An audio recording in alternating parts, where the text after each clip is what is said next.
If I think about dangerous sports, 10 pin bowling is not the first that comes to mind.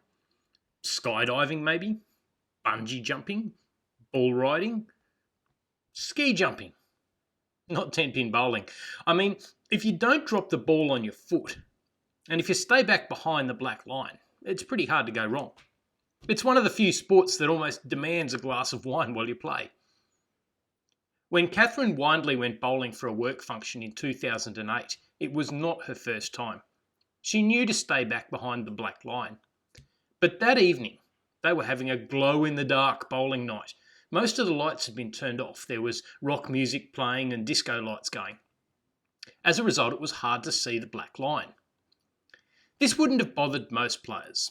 I mean, if you're practicing for the Commonwealth Games, you're probably not rocking up on glow-in-the-dark night. And anyone who's just there for fun would have no problem staying back a bit from the line. For whatever reason, Ms. Windley went over the line. She tripped and broke her leg quite badly. This led to pain, lost work, and an ongoing loss of capacity. There are a couple of considerations which should spring to mind for us as lawyers.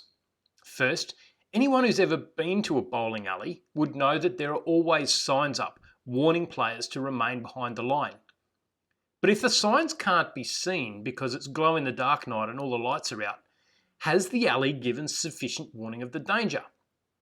On this issue, the court found that the foul line could not easily be seen during the glow-in-the-dark sessions, and that had it been reasonably possible to see the line, the accident would have been avoided.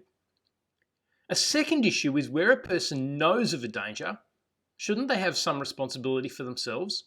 The court said yes.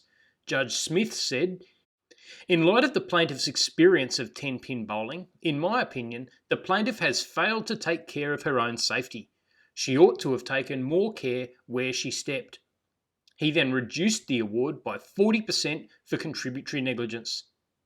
In future, let's all stick to safe sports like skydiving and bull riding.